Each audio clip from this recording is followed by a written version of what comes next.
Okay. So, hello everyone. Good evening. My name is Vandana, and I am your host tonight. Um, this is our Wisdom Wellness webinar series, and today we have Kristin Aurelia as our speaker. Kristin is an author, writer, publisher, and she has She Voice Publications. She also runs the podcaster show, and that's called Surviving the Human Experience. And she is also a RIHHA member. Her past podcast show name is Surviving the Human Experience, and it's very popular. And it is on the global platform Dream It's like Vision 7 glasses. Radio and 7 Network. Um, she has written a couple of books. I would like to mention few here: Recreation, Surviving the Human Experience, and Caring for Your Human. You Only Get One Body. So practical tools and techniques and workbook.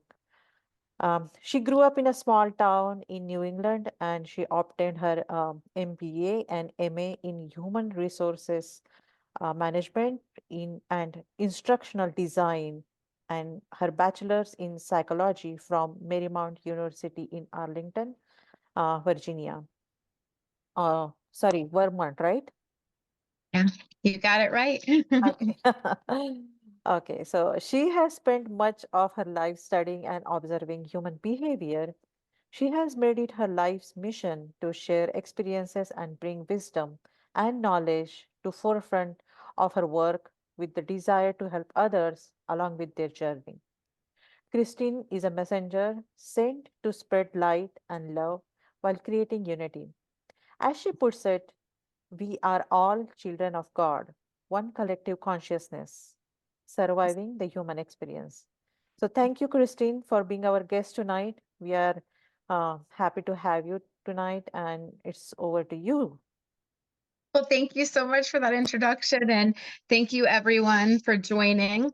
My name is Kristin, as Vandana mentioned. I actually ended up coming up with this concept of caring for your human. You only get one body after going through a lot of different health struggles and crises myself. I found myself about 4 years ago with my body shutting down. I started with first feeling a lot of different symptoms, anxiety, panic, things that never really happened to me before in my life. And soon after, I noticed the left side of my body was going numb, and it was my arm, and then it was my leg. And so I had undergone so much testing. I had done a lot of autoimmune tests. They thought at one point I had MS. We thought it was myasthenia gravis because my throat would close. A lot of different weird things. And I saw multiple neurologists. I did sleep apnea tests. I did the different doctors that looked at your muscles to figure out why different things were freezing up on my body. Nobody could find the answer. It was very bizarre. And so through this whole journey, I finally ended up doing the spinal tap. It took me about 2 years in before I agreed to do that because I really didn't want to. And when I actually did that, I ended up being that 1% where they said, you might end up with the spine not healing and the fluid leaking and the headaches and all of the things. So through that journey, I ended up learning that perhaps the route I was taking in the traditional medicine space wasn't necessarily going to be the one that helped heal me because they didn't have the answers. And I mean, we did it all. We even went through psychologists to see had I lost my mind. At one point, I thought I was going to because we couldn't figure out what was wrong. And so on that journey, I began to explore alternative options. That's when I found holistic medicine. I started seeing a naturopath. I did a lot of energy healing work, and I started understanding the importance of figuring out how our body works. Because much like a car, I felt like I'd get up and it's supposed to work, right? You just put the key in the ignition and you get up and you go, and your arms work and your legs work and you can breathe. And it wasn't until I was in a state of crisis And I really felt like I wasn't going to be alive much longer. And I did come to that near-death experience that I realized I really had to understand and unpack what it meant to care for your human. I believe we have a mind, a body, and a soul. And having that mind, body, spirit component in your life, there's a human that kind of covers, right, that space. So how do you care for that human? So that's a little bit about where I got to the space and a little bit about the topic that we're going to cover tonight. So I'm going to jump right in with where do we begin? So just a few pointers to share just off the break is you only get one body. So your body is a gift. And I think sometimes we take it for granted because we have it. And oftentimes we don't realize how precious it is and what it does for us and how it serves us day in and day out. It's your temple. It's your best friend. It's the one thing that will be with you your entire life while you're here on earth. Your body speaks and you should listen. Oftentimes, I think we dismiss certain signals and different messages that come to us. And so I think it's really important for us to take the time to reflect and hear what's being said. And then knowing that you're the expert of your human. As I went through my journey, it was interesting because I kept looking at doctors and I kept looking at everybody else to tell me what was wrong with me. I'm like, my body was literally shutting down. It got to the point where I couldn't put a sentence together. I couldn't comprehend things. I would look at emails and I could see the words, but I didn't understand what they were saying. And for me, that was very debilitating. I'm a very high functioning type A OCD person. And when I found myself in that space, it was interesting to see the dynamic, how I so quickly at that moment where I thought my body was failing me, was giving my power to everybody around me that were quote unquote the professionals. So I like to always remind people, you're the expert of your human, even if, you know, certain studies say certain things, they're great to use for trends purposes.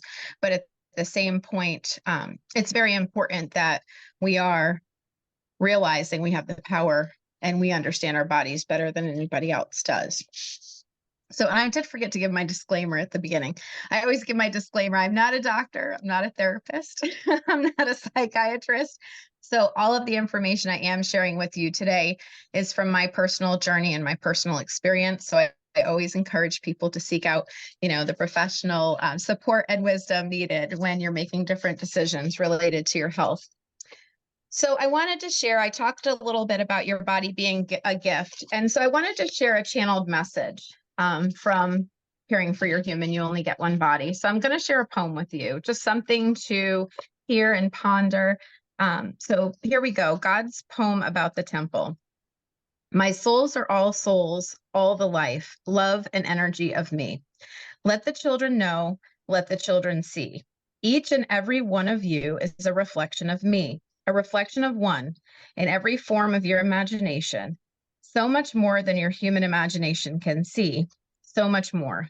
Look beyond the cover, go into the temple, and visit all the unique souls on earth. They are all peace and love in the likeness of me. The all of everything, that is what we are. The all of everyone, the all for us to see. So I just wanted to start us off with that poem. And again, that was a channeled message that I just wanted to share with you. And we're going to jump into respecting our temple. So we hear that a lot. And I think that we focus on doing things that represent respecting our temple, but often there are certain behaviors and different actions that we do consciously or unconsciously that we don't really think about, and they could be considered forms of disrespecting or abusing our human form. So I just wanted to go through a few because it took me a while to really catch on to this and really see that if we're not aware of what we're doing, we can develop these different habits. So some examples of disrespecting your temple would be disregard for proper hygiene, disregarding your intuition. I think a lot of times we brush off certain feelings or thoughts that are happening to us just because we're like, I don't know if that really in the pit of my stomach is telling me something. So we're quick to dismiss because sometimes the ego gets in the way and we just want to go the opposite direction of what we're being told. Engaging in codependent behaviors that exceed the normal healthy connection with another.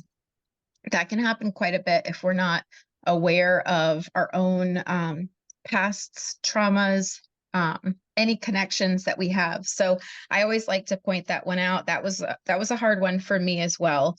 Engaging in unhealthy habits to cope with unaddressed or unresolved emotions. So I think sometimes we can choose to push our emotions away, and we can have different, coping mechanisms. Might be shopping. That might be one that I had, or overeating, or going into spaces that are not necessarily the healthiest option of being able to cope with whatever we're experiencing. Engaging in unsafe or unhealthy activities, somebody who may need to have that adrenaline rush or need to experience that dopamine experience, so they're doing things that are risky or dangerous. Ignoring warning signs from your body. Sometimes we dismiss because we just want to get through it and just say, yeah, I'll just keep going. I've been guilty of that at the gym a few times on the treadmill. Like, oh, I'm just going to keep running, even though it feels like my leg's going to fall off. We sometimes ignore those warning signs. Negative self-talk. This happens, I think, more often than we actually realize, because if we look at how we come into the world, and you're going into school, and you've got your parents, and you're then going into the workforce, and you're growing up, there's a lot of judgment that happens along the way. There's a lot of frameworks and constructs that we're supposed to fit into. And oftentimes we hear the negative more than we hear the positive. And so we don't even realize it often, but we've pretty much absorbed that, and then we do that ourselves. And so looking at how you talk to yourself, I think, is very huge. This was another big area for me, and recognizing that, looking in the mirror and critiquing every single piece of you, that's a form of abuse, right? And so we expect other people to treat us well, but how are we talking to ourselves? It starts with ourselves. Neglecting your relationship with God and yourself, whether you believe in God, spirit, whatever your belief is, however you refer to whoever you look to, making sure you establish that relationship. Because yes, there is you, the physical human, but there is that spirit component to you. So making sure you're making whatever connection is what you look towards. You absolutely want to foster that relationship. And I think sometimes that can feel awkward, because with a human to human interaction, you can physically see the other person. So it's easy to have a conversation and watch the body language and do all of those things. But being able to foster a relationship of when you can't physically see who you're having that relationship with, sometimes can be a challenge for people. So just being aware of that and coming up with spiritual practices, I think, is really important. So my next one, some additional ones, not making your health a priority. We live in a really, really busy world where we tend to go on autopilot a lot. And I think because that happens, oftentimes we'll put off those checkups with the doctor, or making sure you get enough rest, or really doing the things that are really important, because you're so busy catering to others, or you've got competing priorities, that sometimes we don't prioritize our health. So we need to make sure we're doing that. Not respecting your own personal boundaries, right? So boundaries are a big deal. For me, they were a really big deal. I like to please everybody. I want to make everybody happy. And so being able to set up your personal boundaries, but then respecting them yourself, because if you're not respecting your own personal boundaries, you can't really expect others to respect them. Overeating or undereating. It's a lot of research and data and behaviors that support both sides, right? So not just overeating, but there are folks who undereat, and you end up with, malnourished issues and things of that sort. Physically abusing your body. That's a whole nother topic in itself, but some engage in that. Pushing aside your own desires to please others, right? Being that people pleaser, putting everybody above yourself. Pushing your we did talk about pushing your feelings aside, pushing your human form to the limit, not giving yourself those breaks or that rest. Also, when your body is saying no, listening to that. If your body says it's time to stop, just stop. Sometimes we keep going well beyond where we should. And that will always end up resorting to some sort of unintended consequence for us. Sleep deprivation or irregular sleep patterns. So much research has been done on sleep and the benefits of sleep and how your body is restored during that time frame. And so I think it's really important also to look at what your sleep patterns look like. What's your sleep routine? Do you set aside time at night for yourself to wind down, or do you simply just fall asleep because you get in the bed and you crash, right? So making sure that winding down time is there. Also, I always recommend trying at least an hour before bed to shut off all the electronics. I think we get guilty of playing on Facebook, Instagram, YouTube, listening to podcasts. And I'm a podcast fan, obviously, I have one. But it's important to shut your brain down, turn the lights down an hour before bed, dim the lights in the house so that your body recognizes and you get into a good rhythm of saying, okay, this is the quiet time to just settle down and ease into your sleep. Staying in and participating or fostering toxic and unhealthy relationships. I think sometimes we don't really think of that as being a way that we're disrespecting or abusing our human form, but it is, because being in those conditions, you're experiencing so many different things, whether it be the adrenaline rushes, the fight or flight that's going in, you're burning out different parts of your body, your mind. So it's just reinforcing bad behavior. So being aware of that as well. Your body goes with you everywhere you go, and it's your best friend. I think this is another important key point we want to look at. You're with your body all the time. That is the one true statement that will happen throughout your entire human experience. Knowing that, if I were to say to you, ask yourself, if you're saying something to yourself, would you say that to your best friend? Would you speak negatively to your best friend? So really examining and going within to figure out how you communicate with yourself. We spend a lot of time communicating outwards with others, and oftentimes we don't take the time to reflect, to examine how are you having that dialogue and that conversation with you. Very, very important. When I started to really think about that, it changed the way I talk to myself. It allowed me to operate with more grace. It also allowed me to look at the relationships and the individuals I had around me and think about, how am I speaking to them? And would I want somebody to talk like that to me? So that was another really key component to caring for your human that I wanted to share with everybody. Your body speaks and you should listen. So I give some examples of nonverbal communication and signals that the body sends to you. And then sometimes we pay attention and sometimes we don't. But butterflies in the stomach are one of them. Examining and peeling back the onion to see what that feels like. It might be a different experience for everybody, but just seeing what that feels like and what usually results when that happens. Are the butterflies in your stomach a good indication, or are they usually what you get when you're really nervous about something and it's something you shouldn't be doing or you don't want to be doing, but you do anyway? So really examining them, because there's plenty of trends and feelings that can go along certain ideas or concepts, but your body is unique and individual. So what may be butterflies in my stomach to me, telling me I'm excited and happy, might be alerting you to some other experience that happens to your body. So being cognizant of that. Also dreams. There's a lot of research on dreams as well. I tend to keep a notebook by my bed because I've noticed that there are certain dreams that send messages to me. And so making sure I write those down, especially right after you wake up, because oftentimes we wake up, as soon as we get up, we start to forget pieces of the dream that happened because different things are happening and you forget different details. So making sure you write those down. Feelings of joy. Being aware of the happiness when you feel it and appreciating it and taking a moment to just really kind of relish in that when those moments happen.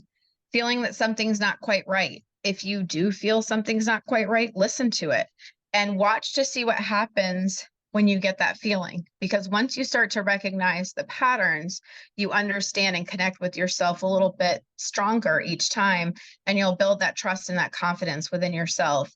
This was an area that I personally had to reconnect because I think there is a lot of disassociation that happens in our bodies, in our mind, and our spirit. Depending on life experiences, we can disconnect and not even realize we're doing that. So this is a great way to get back in tune with yourself and figure out how to really get to, the really important aspect of creating that relationship with yourself. Paying attention to hunger cues. So instead of eating for the sake of eating, right? Paying attention, where am I hungry? Where am I full? Learning those different levels. The intense feelings or sense of danger. If you're feeling that fight or flight kicking in, why? What's happening around you, or what's occurring that's happening to make you feel that way? For me, I experienced when I was going through all of my health issues, I experienced a lot of overactive nervous system responses. So my fight or flight was running constantly. My sympathetic and parasympathetic weren't shutting down and operating the way they needed to. So for me, it was a lot of work to do breath work, meditation, things of that nature to rebalance my nervous system. Of course, working with a naturopath, we were able to rebuild my nervous system as well by stripping different mitochondria and going in and working on the different cells. So I had to go a little deeper in that respect, but learning that balance so that your adrenaline is not rushing all the time, your cortisol levels aren't up, because that's really important as well to just stabilizing the body. Overwhelm. When you're feeling overwhelmed, what's going on around you? What can you figure out or do differently? Maybe there's a different technique, or maybe it's alerting you to a sense of danger or concern. Pain from injuries. So if you are experiencing that, pay attention. Don't disregard. Very important. Understanding how it all works. So some considerations that I wanted to share. The human vessel is a very complex structure. It's not simple, right? So sometimes we can't pinpoint exactly what's happening and where it's happening, but becoming very familiar with the human vessel and researching and studying and doing the work to learn a little bit more about different areas if you're experiencing certain things, taking note of your habits and behaviors, figuring out how you operate and why you operate the way you do. You may have some habits and behaviors that you don't quite understand, but when you start peeling back the onion and doing a little bit of the work, you start to see what triggers a certain habit or triggers a certain behavior. And in doing that, you're able to just kind of work through and figure out which ones are the ones that are healthy and are serving your human and which ones aren't. And then you can adjust accordingly. I'm a big data and metrics person. I like to see trends. I like to understand concepts, even though I understand we're unique individuals and everybody's going to have a different experience. Consulting with medical professionals as appropriate that specialize in the area that you're specifically interested in focusing. So as I went through my journey, I did a lot of research. So each time I would talk to somebody or meet with them, I would try to see what the credentials were and understand their perspective, because everybody's going to have a different perspective. And then again, as I mentioned before, recognizing that you are the expert of your human. Regardless of what anybody says, you have the power at the end of the day. So then I also wanted to cover energy and healing and share some different techniques that I used along the way that I thought were really fantastic. So once I understood the connection of energy and the fact that we are energetic beings, it changed the game. So this was not a space I was familiar with. And it was a space that as I continued to awaken, it was like, wow, there's a lot of stuff out here. I felt like a kid in a candy shop. I'm like, let me try it all. So I pretty much did. I started going out and trying all kinds of different things. Breathing techniques were really helpful in caring for my human personally. I found that the 4-4-4 breath was one that I really actually enjoyed. I actually did a lot of breath work, a lot of active breath work. And the active breath work sessions were really amazing because during active breath work, I was able to reach different trapped emotions, but I was also able to have some really, really cool experiences. And I was able, as I continued to do them over time, I was able to really jump into that transcendental space, but then also I would have to remain grounded too. So I'd kind of be able to jump in between the two spaces. But I found that the benefits for me in just calming myself down, even where there were instances where things were very stressful. Just using the power of the breath to just bring yourself back to center, be able to just kind of ground yourself was really helpful. Also, along the way, learning about the different crystals and how they can assist and aid you in the process. I wear my bracelets each day that I keep my crystals on. I have my tiger's eye and my um, hematite, and I've got black obsidian. I've got my rose quartz, my amethyst. So finding crystals that resonated with me for the different spaces I was in at the time was super helpful. I did a lot of energy work, so a lot of energy clearing. That was really important for me as well, because I believe that our body ends up storing energies. And if we don't process emotions through and we don't fully allow the cycle to happen in the different experiences we have, we can end up with that energy trapped throughout our body. And so for me, that was a space that I was opened up to, and I was curious. And so I did find that there were a lot of benefits there. And what was interesting is all of those areas where I was finding the trapped energy were in my shoulders and my neck and my back. And so all those doctors I had seen for all of these different muscle tension issues, the result was, here, take these muscle relaxers. But I really wasn't a fan of that option. So I learned through going through and doing the energy clearing, I'm like, oh, dear Lord, all I had to do was clear some energy. And all of a sudden, my neck is looser, my back is looser. So that was super awesome. Meditation was really big as well. Meditation in the different forms. So initially, because I was new to meditation, I did a lot of self-guided meditations because for me, I wasn't quite sure how to get myself in that space where I could calm the mind. And so being able to jump between self-guided as well as guided meditations is really an awesome space, doing inner child meditation, so that if you are experiencing disassociation, you can bring yourself back together and really connect with inner child, current self, higher self. I mean, that really is a perfect blend. Reflexology, that was also really cool. Another area that I wasn't familiar with that I explored. And it was interesting to see where the different crystal deposits fell and connect them back to what the doctors had pointed out as different areas of concern in the body. And it was spot on. So that's another area that's worth exploring. Reiki, fell in love with it. I started doing it again. That worked really well with the energy clearing for me.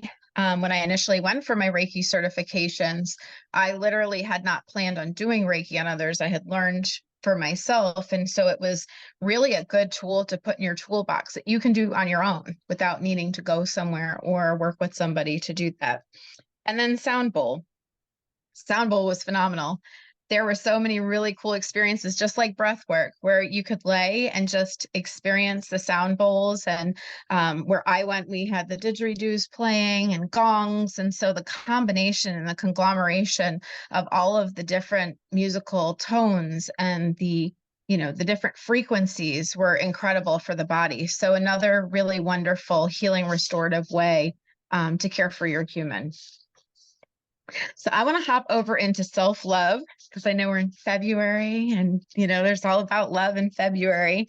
So some areas I wanted to share in the self-love space were learning to celebrate ourselves. Often I think we overlook ourselves because sometimes it's viewed as being egotistical or arrogant or, just too over the top. But I really feel like it's important to celebrate ourselves and our achievements in a way. Of course, it's respectful and comfortable for you, but really just taking the time as you do something amazing to just give thanks for that. Just appreciate it, like sit in that moment for a minute, feeling your emotions, not pushing them off or pushing them away, but letting your body go through them. If something is happening and you're really upset, scream, yell, do what you need to do, cry.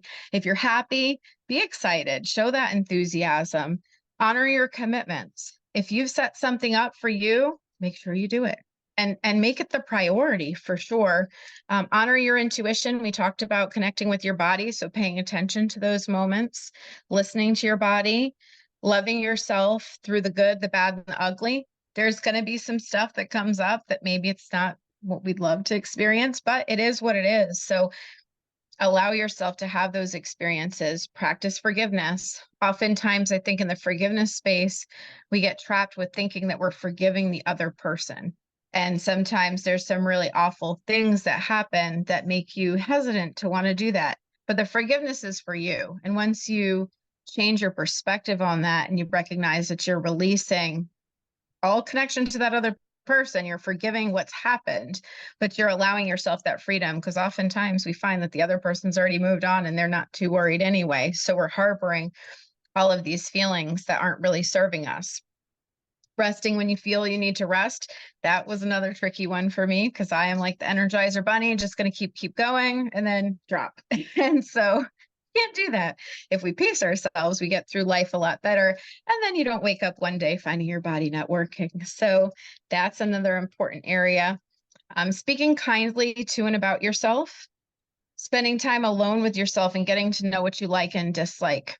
That's another really key important point, because we're surrounded by people throughout our entire lives. And sometimes we get pulled into the traps of being what other people expect us to be. And if you haven't had that opportunity to spend that time alone and get to know yourself and figure out what it is you do like and what you don't like, then you will tend to gravitate towards doing what everybody else wants, and you'll wake up one day frustrated. So making sure you give yourself that time, take yourself on dates, give yourself that date night, trusting yourself. If you found yourself in a space where things had not worked out and it's kind of shaken your confidence or self-esteem, making sure that you rebuild that and reconnect. And then walking away from people and situations that don't bring you peace, right? You don't have to suffer. You don't have to, even if it's close family and friends, right? Sometimes you've grown up in a space where it's like, oh, that's Uncle so-and-so or Auntie so-and-so, and this is what they do. No, you get to be the one that makes the calls on those different things. So self-love is exactly what it says. It's loving myself. I do have 2 exercises, and you can share in the chat on these if you'd like to, or if you just want to write down in your notebook, that's perfectly fine. I just want to give us a moment to reflect on self-love. So for the first exercise, I just want you to jot down what some examples of self-love that you're currently practicing. And if you're not, it's okay. But if you do, what are some examples of self-love that you currently do? And you can, like I said, you can put them in the chat or you can just write them down in your notebook. If you'd like to share with the group, you're welcome to do that as well. I know for me, some of the things that I tend to do, I like to walk a lot.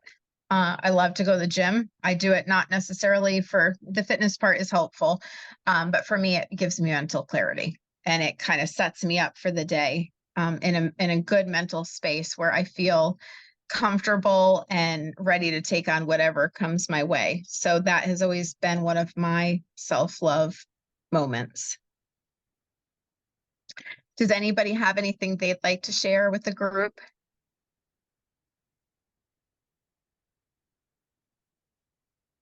I like that. Vandana says she looks into her eyes in the mirror. That's super cool. I like that. Yeah, I say I love you to myself and I give him a kiss. I love it. That's awesome. You know, I think that there aren't a lot of people that do that, or you don't even think of doing that, but that's awesome. I love that. Anybody else want to share? Did we lose our screen? Or is it still up on your end? No, it went away. Yeah, I see it's trying to reconnect. I'm like, oh dear, what's going on here? Reconnect.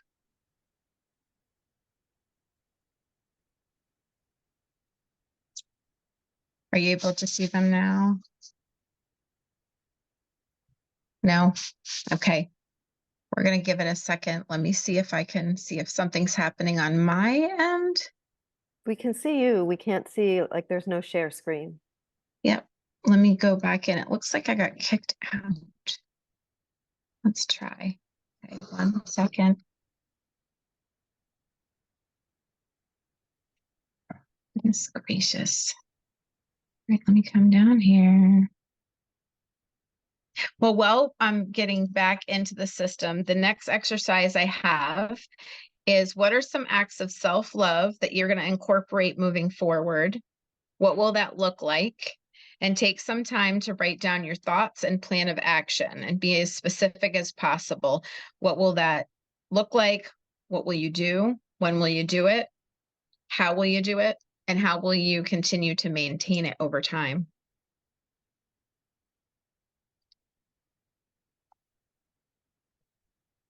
Yeah, I love that maintain part because most of the time we become over enthusiastic, commit something, and we don't follow for the long time. Yeah. Yes, we do. The follow through, I think, is the biggest part of the process that we have to work on. I found that in creating an actual plan and really setting down like the visualization piece of it, right? Visualizing how it looks. What does it feel like? What is around us? Who are we doing it with? And when we do that, I think that allows us to have the plan that lets us commit, right? And so that's another big thing. Okay, let's see. Yeah. I think I And might have yeah, Elizabeth says, I need to take time to read. Ah, Yeah. Janet yes, says, yeah, listen to native flute CD. I like that. Let's see, here we go. We've got some progress. Yeah, I found that reading was a really big thing for me as well. And it's funny because I started an Excel spreadsheet of all the books I was reading, because people would come to me and they'd say, well, what are you reading? What are you learning? And I just got to this point where I was doing like a book a week, which is not normal, so I don't recommend it. However, low overachiever. But I was doing a lot of Audible books, because as I'd go to the gym and I was walking on the treadmill or I was walking outside, I would just put the Audible book on and I would listen. And I found that that quest for knowledge just became such a big part of my journey as I was trying to try different things and learn different things. So music as well. I love listening to the flute. I think that's beautiful. Music has such a huge impact, and I think a lot of times we don't recognize that. And I talk about in the book doing 2 different exercises of go put on a song that makes you really, really happy. Listen to that song, test your emotions, see what your body's doing inside, see how you feel.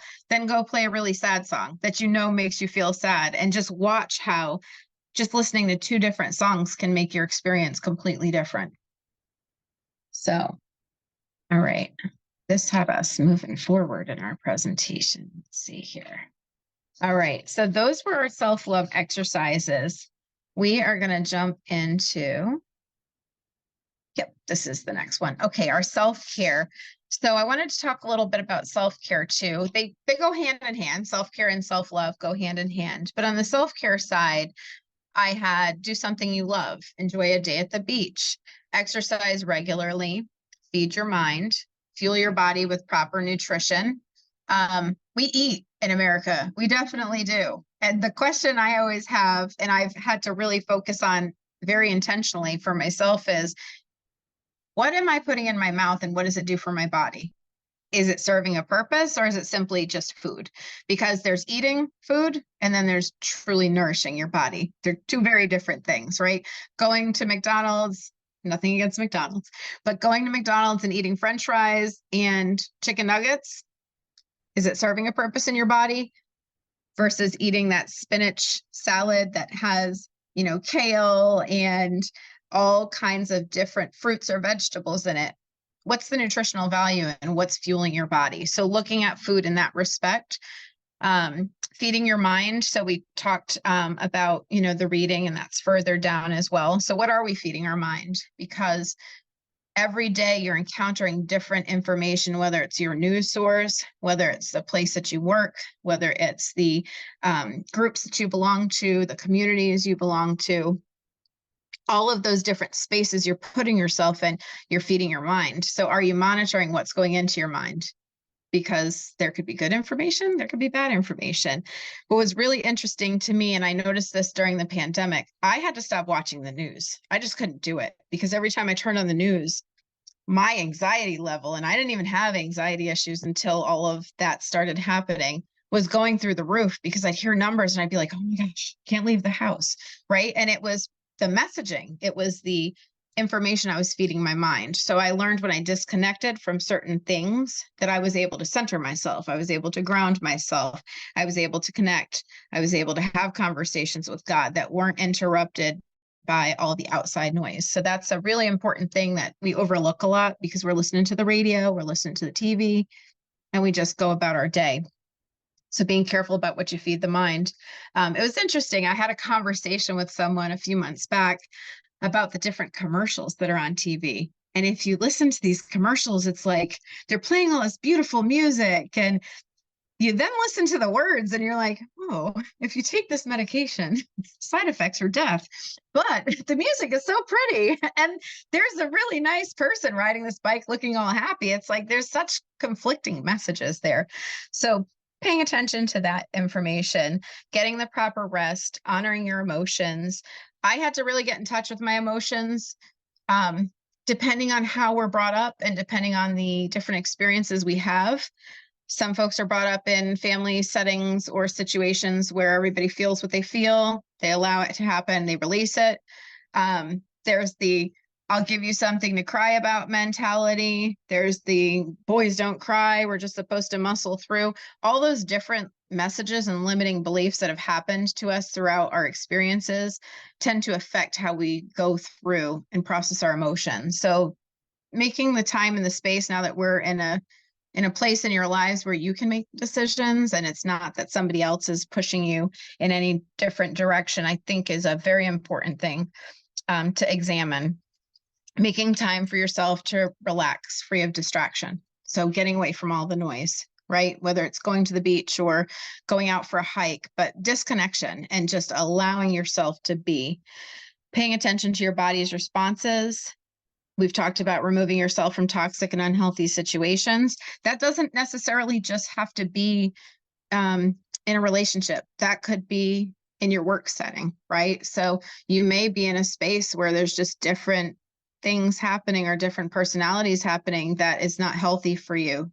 Maybe an organization you belong to. So looking at that as well, setting boundaries. I don't know how often you're examining the boundaries that you have. I know when I first started on my journey, I was like, what do you mean? What are my boundaries? Somebody asked me that one day. I'm like, I don't know. I just do what I need to do each day and just go about my life. And I realized, wow, I need to set some boundaries. It's probably part of the problem. I'm overextending myself. So making a list of boundaries, but then sticking to it and reinforcing. And if you do have a situation where you kind of missed a boundary or you just let it go by the wayside, acknowledge it and move on. Don't beat yourself up about it. Taking a bubble bath. That is my favorite thing to do. I'm all about spiritual baths and bubble baths. The Epsom salt is where it's at for me. I've got the salts. I've got the music. I do my thing. I find that my most profound messages always happen in the bathtub. It might be because I'm an Aquarian. I don't know. But the bathtub does it for me. And it allows me to kind of disconnect from everything in my space as well. So we are going to do another exercise. I have two parts to this one as well. So my first question to you is, do you have a self-care routine or practice? If yes, what does it look like? And what do you currently do for yourself? So you can take a moment to jot that down, but just examining what your self-care routine looks like. And if you even have one for yourself. Some of us are so busy, we didn't even think about it, but Part 2 will give you an opportunity to come up with one. And if you'd like to share in the chat, feel free to do so. Or if you'd like to come off mute and share that, that as well will work. I share that I do my bubble baths. I absolutely do.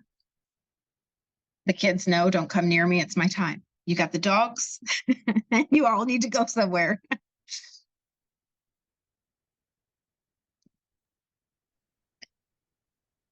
Okay, did anybody want to share anything that they do for a self-care routine?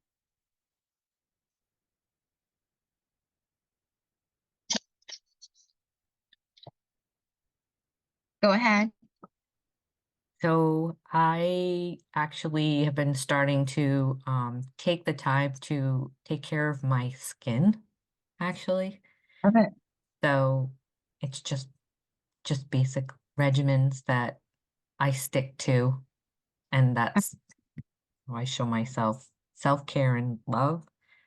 And I love also it. in the morning, I just make some time before I get out of bed and do a nice quick little Reiki on myself. Oh, I love that. Yes. Morning Reiki. Yes. I love that.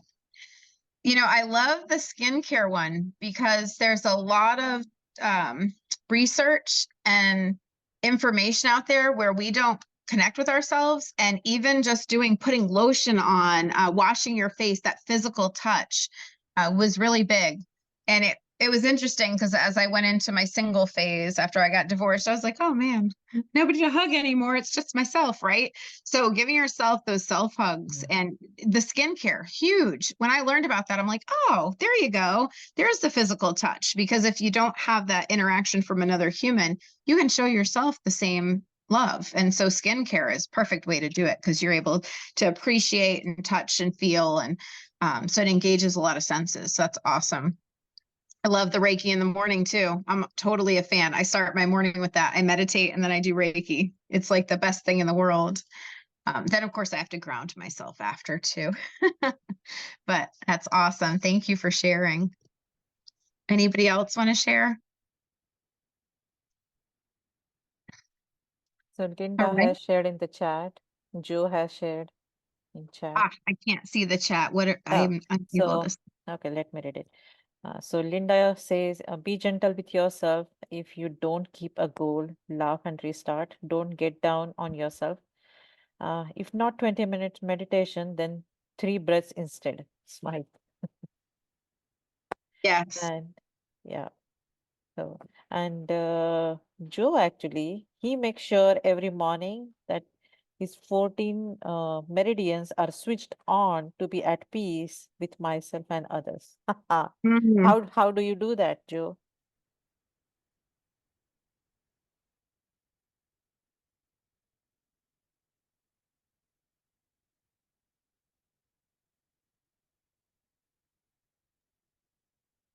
Not sure. I think he's on mute. Yeah. Hi, Elizabeth. You're on mute. I'm on mute. I'm on mute. Here I Yeah. am. Well, needless to say, as the aging coach, I've been really kind of forming a self-care way of life over the last 20 years. So I meditate each morning. I do strength training and stretching. I take a walk every day. I do my bubble bath once a week with Yay. salts, yeah. And meditate, do a chakra cleansing meditation while I do that. Um, Nice. I do an energy healing, like I've got one scheduled for Saturday. That's kind of like when I feel the same thing with the sound healing. It's like when I need it, then I will call and do it. Nice. But understand, I mean, all the things that you're saying, Kristen, I mean, they're in my book too. It's kind of funny. Yeah. I love Yeah, it. it's really kind of fun. But it is all about self-love, and it's about recognizing the importance of taking care of yourself because nobody else is going to do it. Mhm. You So know? true. But also you don't have to be perfect about it. Like this morning, I did my meditation, I got up, I showered, I got dressed, and I totally spaced doing my workout. It just, Mhm. all of a sudden it was like 10 o'clock and the day was going. I went, oh my God, I didn't work out. So don't beat yourself up. It's just, Mhm. you know, and it's fortunate, but there were days, gone by that, oh my God, it would be like the worst thing on the planet. I'd go back and change my clothes. And I don't do that anymore. Mhm. You don't need to, it's because it's such an embedded part of my life at this point, which I'm blessed that it's Yeah. become that missing a day here and there, it really doesn't matter. So that's a I good thing. love that. And thank you for sharing that because that is really important. It's not about the perfection. Right. 100% agreed. Any step in the right direction is a step, right? That's And so as long as we're actively working towards caring for ourselves, you're still doing better than you were the day before. So, well, and also one of the things that, like I have a chapter in my book called Exercise is a Gift. It's Mhm. like, it's about giving back. Like you were mentioning before, everything that your body does, that your human does for you, and Yes. how the human responds to all the demands that you make. It's like, and Mhm. so when do you say thank you? When do you give back? What are you doing to help this human that you live in, stay healthy and stay Yeah. vibrant and stay alert and alive, Yeah. it's very much a partnership, Mhm. It really is. Yeah. Yes, I love that. Well, thank you for sharing. That was Sure. perfect. Sure. So for those that shared in the chat, thank you for that as well. I appreciated all of the different offerings. And what's really cool is to see how many different options there are. So there's no one size fits all, right? It's about what works for you. So what works for me may not work for someone else, may not work for the other person. So finding your own routine and your own ebb and flow is perfect. It doesn't have to be the same every day. It can be totally different. I like variety, so I like to spice it up. Sometimes it's meditation in the morning. Sometimes it's Reiki for me. I'll sometimes in the middle of the day just stop and do a meditation, especially if it's super stressful and I feel overwhelmed. I'll just say, okay, let me just take a break for a moment. So if this concept is new for you, just you can jot down or just start mulling over in your mind what are some acts of self-care that you'd like to try. We shared some here, so maybe somebody mentioned or in the chat you saw something that seemed interesting and you might want to try. So just look at different options, find something you haven't done and give it a whirl and just see where you can fit it in your schedule. And again, just like Elizabeth said, you don't have to be perfect. Doesn't have to be perfection. Just has to be something that's special for you. So I broke down in my writings I go deeper into mind, body, and spirit. I break it into the 3 different areas. The information we covered here tonight was high level and it was just the general gist overview. But I do drill down into the different levels. Unfortunately, we don't have enough time to do that tonight because I only have an hour. So where I want to end us though is if you only take away one key piece of information, let it be that you only get one body, treat it with love and care because it's going to need to last you a lifetime. So that is my presentation. I am happy to answer any questions or have any discussions or share, if you have anything you'd like to share with the group or you'd like to cover, we've got a few minutes before we close out. Hi, can I ask a question? Absolutely. Okay, so I'm a Reiki practitioner as well, but Yeah. I am very interested to see what your illness was because my daughter had all those things and it turned out to be neurological Lyme disease and Bartonella. Plus, it flips on the autoimmune switch Sure. as well. I'm wondering, number one, what did you have and how are you doing and how did you fix yourself? So, interesting question. I'm going to answer it very carefully. It was very unsuspected what was found. It was something we didn't test for and we didn't look for. There was some foul play involved in what was happening to me. And so I ended up doing a lot of detoxing of my body. My nerves were being attacked, but it was from an external experience that was happening.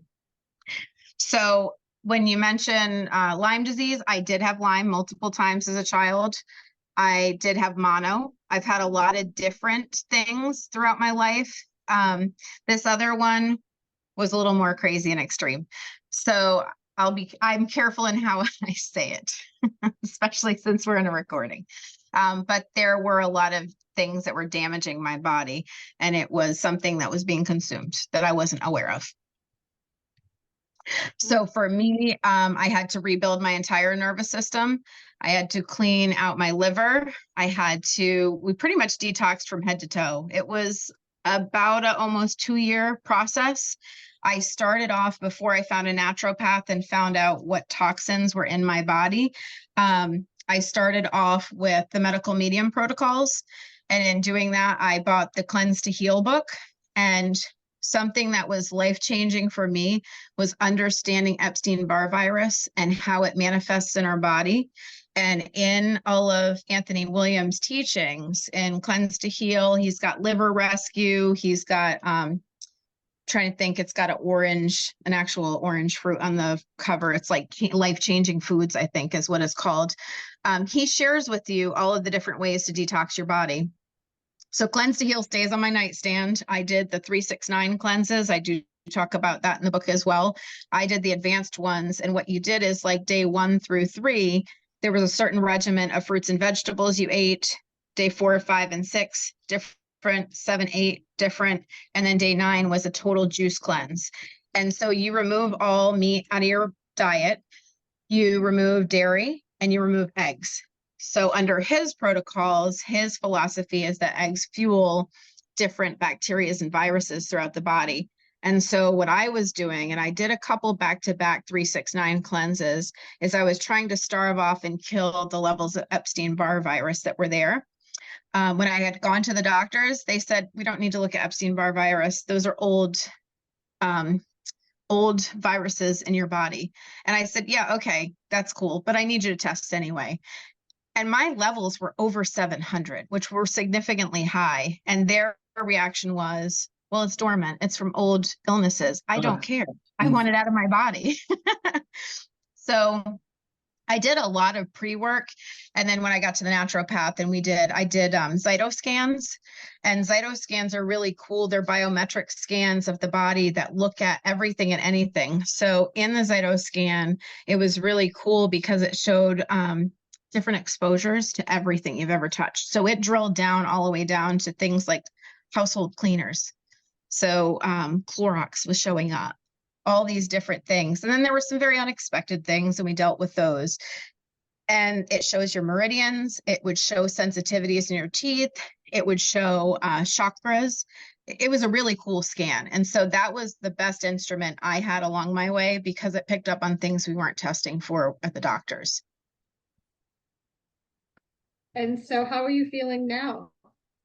So it's pretty exciting. So I went from not being able to put sentences together to being able to write 3 books, which was incredible for me because I was at a point where I thought it wasn't going to happen. I do a lot of energy work.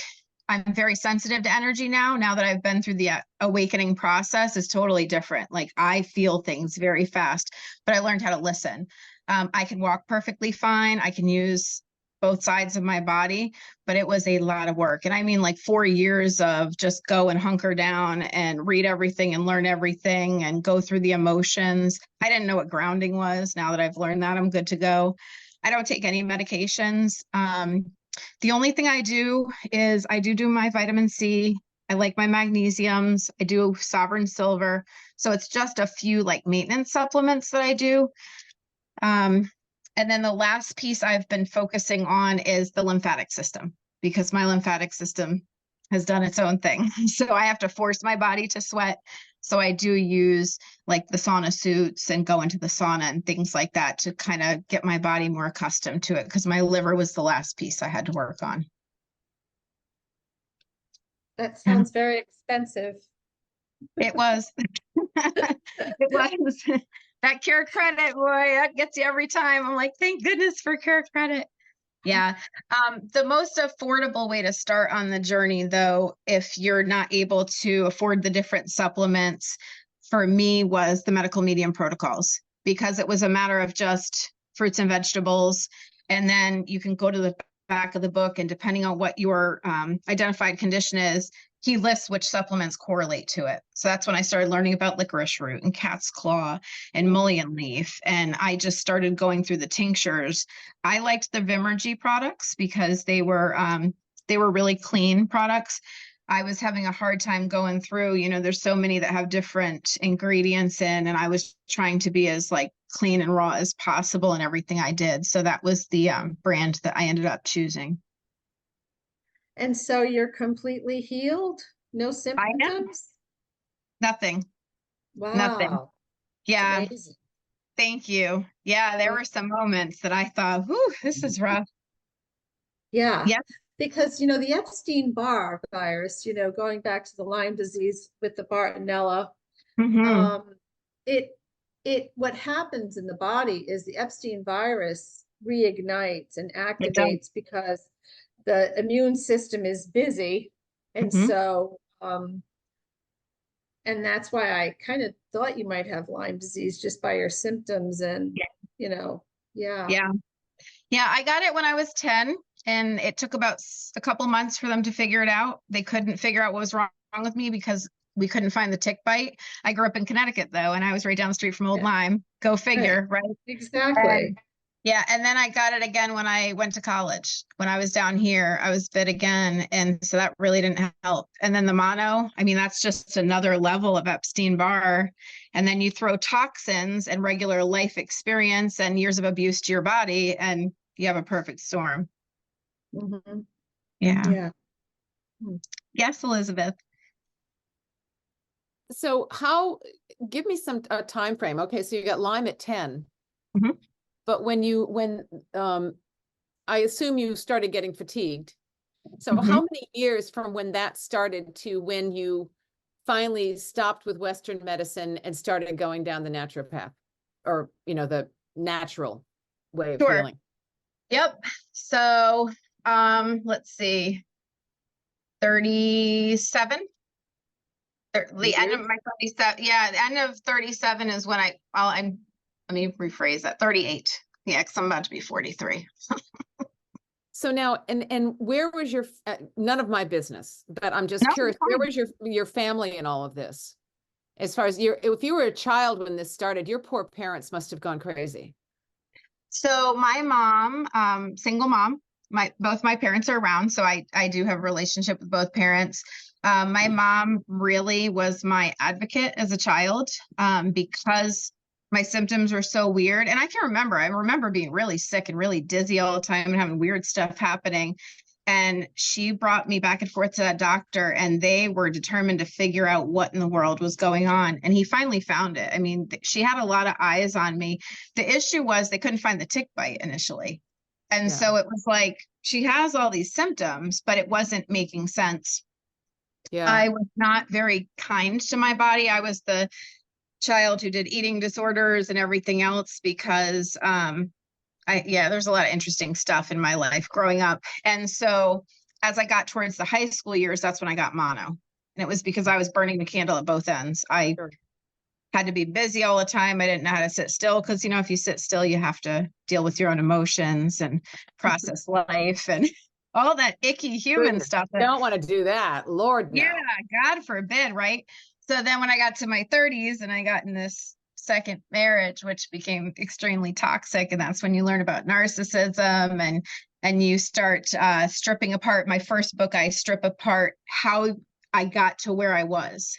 I talk about being in this extremely unhealthy relationship and the chaos and craziness, but it felt normal because I didn't know anything different. So when I stripped apart in part 2, I looked at limiting beliefs and I start unpacking all of the years of trauma and all of the years of unhealthy behaviors and the limiting beliefs and all of the things you pick up along the way and figuring out why you're allowing certain people in your energetic space. Then I jumped into part 3, which was the healing process. So it was the unhealthy relationship and the chaos and the craziness and the illness was really more or less a symptom of something much deeper. And as I recognized that, I could start doing the work. That's when I did the shadow work. And I started jumping through, exploring energy and rebuilding everything in my space. My mom, again, has been my biggest champion through the whole thing. As soon as I got really sick, she jumped right in immediately. And she was like, I couldn't read the medical medium books because I couldn't put 2 sentences together, but she would sit and read to me at night. And she'd be like, okay, Kristin, this is what we're doing tomorrow. You're going to make your 32 ounces of lemon water. You're going to make your 32 ounces of celery juice. You're going to get these ingredients for the heavy metal detox shake. I did a heavy metal detox shake every morning. It was the spirulina and the Atlantic dulse flakes and cilantro and wild blueberries. And I mean, we were buying like the Wyman's blueberries, which I'm like, dear Lord. Yes, every day. Yeah. For 2 years. 4-pound bag. Yeah. Yes. Yeah. And when they came out with the juice, I was thrilled. I was like, oh, thank goodness they came out with the juice in the bottles. So we would ship those. And I did it faithfully because I was like, I can't leave the earth. I knew I had 3 kids. I knew nobody was going to raise these 3 children except myself or my mother. and I wasn't ready to go. And it was interesting because during that time that I got really sick is when my brother passed away, and it was very unexpected. And again, it was like everything came crashing down at the same time. And I'm like, okay, this is life. All right. And then the awakening piece happened. And as that started happening, I looked at life totally different. And then I just took one day at a time. I journaled. I never expected to write books. That wasn't where I was going with this. I was literally doing journals for my naturopath saying, here are my symptoms, here's my progress, here's my improvement. And we were doing it as an experiment to see if I was able to put sentences together without writing double. Because for a while it was like I'd write something and then I'd write the same thing. And I'm like, what am I doing? Like, this is weird. Like, what's happening to me? I had a full-time day job. I was running my own business. It was before I started doing all of this too. And I had 3 kids I was raising. So my kids were having to drive me around. My mom was coming down from Connecticut all the time to check on me. It was right during the pandemic. So it was really hard in the beginning because we couldn't figure out what was happening to me because we didn't have people that could see the things that were occurring inside the home. And so we just knew I kept getting sicker and sicker with no real explanation. And so once we were kind of pinpointing, and I kept saying, Mom, I'm coming up to stay with you for a couple of days. I just want to get away. We're trying to do some experiments to see, was I better if I wasn't at home? And we slowly started to figure things out. But So that's not much time since the pandemic, for God's sake. it's not, but I worked really hard. When I tell you, like, I was at the I believe it. I was at the naturopaths 2-3 times a week. I ended up getting COVID somewhere in there too. And I thought, no, like I've done too much work. And I was getting in the Himalayan salt booths. I was taking the poly MVA. I was doing all kinds of different stuff because I was so determined. Meditation. I was living in meditations. My mom does telepathic healing. That was one of the gifts she discovered as we went on this journey, because she started to awaken right as I did after losing my brother. Like she almost lost me, she lost him. And it was like this crazy experience for us. And so I can call her now. And if I'm having trouble pushing my energy or moving something, we'll get on the Zoom. She can look at my eyes and she can see the auras. She can do all the work and help me move and shift. So that's been a true blessing, but really it's been the combination. And you're not even middle age yet. No, that's what they keep telling me, but I feel like it some days. Absolutely. Well, yeah, but no, I mean, seriously, to have experienced all that you've experienced and you're still in your mid 40s. I mean, that's dramatic. And It is. consequently, you've got another, thrive to 95. You got another 50 years to go and then some. So you have so much to teach so many people, especially I think it shows how diligence and determination and hard work, it's not easy. And that's what people don't understand. They want to take a pill and get better. But but what you've done is dramatically enlightening, I think. And I applaud you and admire you that you just stuck to it, God damn it, and you did it. And here you are now to share your experience. And I think it's important that people hear this because people are so lazy. They're so lazy and they don't understand what it's like when your life is literally on the line and then you make those decisions. My life has not been like yours. I've never been to the point where I had to do it. I've done it because I wanted to do it. And I was determined to be healthy as I grew older. So that's my reason, but we all have our own reason, right? But I really, I congratulate you dramatically and put you on a pedestal there because it's what you've done is dramatic and needs to be shared. So there you go. That's all I have to say. Thank you. I brought tears to my eyes. Thank you. Oh, you're welcome. Thank you. It's not been as I have my wine. Yeah, no, I appreciate that. No, I've got my lemon water. I actually just got my hydrogen water maker today. And the kids, I said, you all have to try the hydrogen water. And they're like, are you serious? I'm like, try the water. It's good for you. Yeah. Yeah, it is. It's a lot of work and you're 100% right. It was pretty much when I had no other option and I woke up and I'm like, wow, it's either death or I get to see my kids grow up. And I realized at that moment, it really wasn't an option. I had to do it. And I think the hardest part for me was initially in the beginning doing the medical medium protocols, stripping meat out and stripping dairy and like cheese. Oh my gosh, cheese and I go way back. Like I was the girl that in high school was taking Cheese Whiz, which is the grossest, most processed, disgusting cheese you could ever eat, and putting it over my broccoli and instant potatoes. And now I'm like, so I'm eating spinach soup? What is that? But you adapt when you have no choice. Yeah. Yeah. And it's cool when you learn that your body can heal itself. Nobody really teaches you that. Nobody tells you that. And I thought, wow, if your body can go to this, because I abused the life out of my body my entire life, and compound all those things on top of it, and then realizing that you can come back. You've never gone too far. It's whether or not you believe in yourself, whether or not you can bring divine in, and you can choose to make it happen. It's a choice. We all have free will. Some of us choose to use it for the right reasons, and some not so much. Yeah. Well, thank you for this evening. This was wonderful.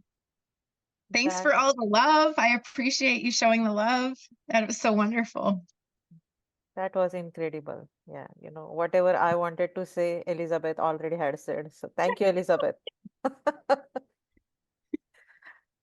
that was really, really hats off to you. Thank you. Yeah. So any other questions before we wrap up? Oh, Okay, Elizabeth, yeah. I did not get the name of your books. Yeah. Oh, Oh. okay. Good.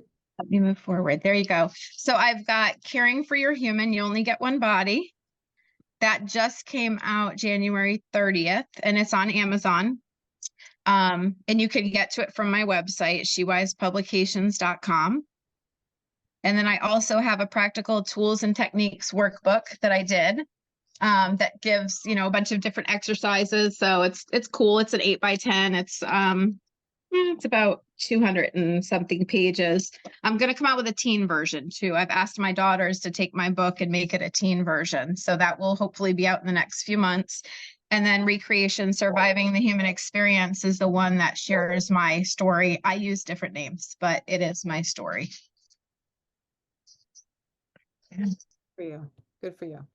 Great. Thank you. And maybe like in the YouTube description box, I'm going to put all these links so people can just directly take it from there. Good. Wonderful. Thank you. Okay. How Any about the other questions? podcast? Can you add that in there too? Yes. The Yeah. podcast? Mhm. And for the podcast, I just did one on overarching sort of the conversation we had tonight. And then the next 3 episodes, I break down mind, body, and spirit. And then I also have several people I've interviewed. So Vandana's been on there. I've had a breathwork coach on there. I've had a intuitive medium on there. I have a few folks coming up that have actually reached out to me. I've got a doula that's going to come on. So I'm jumping across the spectrum of anything human experience related. So anyone who's interested in being on the podcast, feel free to reach out to me because I am setting up interviews. I'm looking at right now the end of April and May that I'm starting to do some additional interviews. So anyone that's interested that has some messages they'd like to share, please reach out. Okay, great. Thank you, Kristin. Yes, thank you. Okay, any other questions? All right. So thank you, Kristin, for being our guest tonight. And that was incredible. Whatever you shared, like it's, my takeaway from this today's webinar is you are only responsible for taking care of yourself. Mm. Right. Thank you. Thank you so much. Thank you. Thank you.